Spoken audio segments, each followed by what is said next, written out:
Hey guys, and welcome back to another episode of Little Brown Girl Hair Care. Today we're going to be doing a braided puff. Let's begin. Alright, so before we begin, let me first start off by saying that Grace took a week off.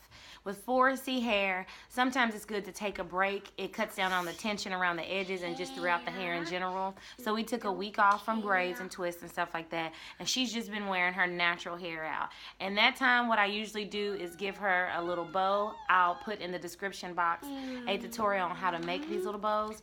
And also I just wrap fabric around her head, strips of fabric that I make for this particular style, and I'll put up my link in the description box on how I do that as well. But now it's time, of course, to put some more braids in her hair. So her hair is dry. It was washed, I don't know, 3-4 days ago, something like that. So it's completely dry. I'm going to use a bottle with just water in it to dampen it, so that I can start separating it and create the area that I'm going to braid versus the area that I'm going to leave out in the puff.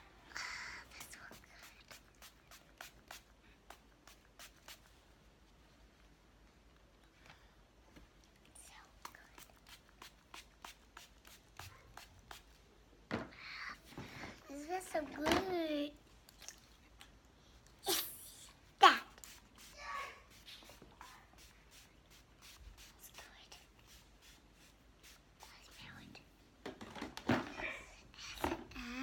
Okay, so now I'm ready. The hair is movable. Y'all know that stiff hair. You don't want to move that because you'll break it.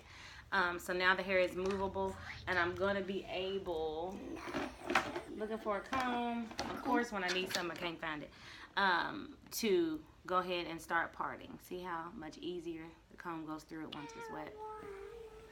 Alright, so this is going to make her puff, and I literally just made a circle in the middle of her head. All this hair that's left out, all this hair that's left out in the front and the back is going to be what I braid up, okay? That is the basis of this style. So I'm just going to put like a clip or a rubber band or something around this section, and then I'm going to start braiding up to the puff.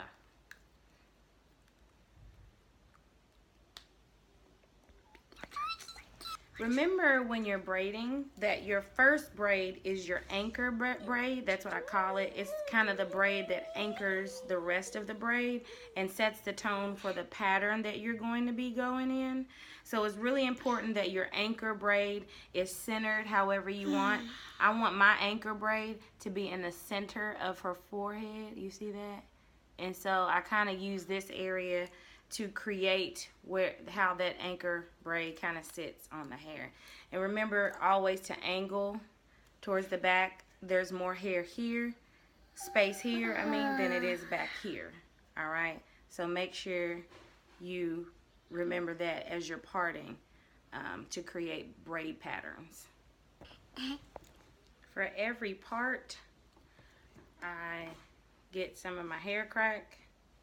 Link will be left in the description. I rub hair crack through the section. Y'all know this is just my blend that I make of shea butter and coconut oil and olive oil. If you want to put edge control, you can.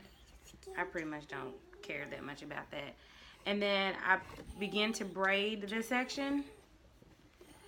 Stop, Grace. Paying close attention not to tug too hard on the edges as I braid. And also remembering not to braid to the very end of the hair, because I want the ends to blend in with the puff. So you want to make sure you leave the ends out of this style, which makes it really easy to take this style down when you're done, because you don't have to deal with trying to pick through those braided ends. So I'll just leave it just about that much out at the end. Alright, so the braid pattern is done. Pretty basic. No designs or anything. Turn your head, sweetie. It's just braided straight up. Now that I look at it, this braid in the center is kind of like a little bit bigger than these ones around the side, but it's not that noticeable. So what I'm going to do now is just take this ponytail out in the center. Now, to keep this hairstyle up, all you really need to do is group this in a ponytail to kind of stretch it and band it, okay? And then in the morning you let that out, kind of fluff it out, and then put whatever you want around it to accent it. So now I'm just going to take my material. How to make this is in the description box.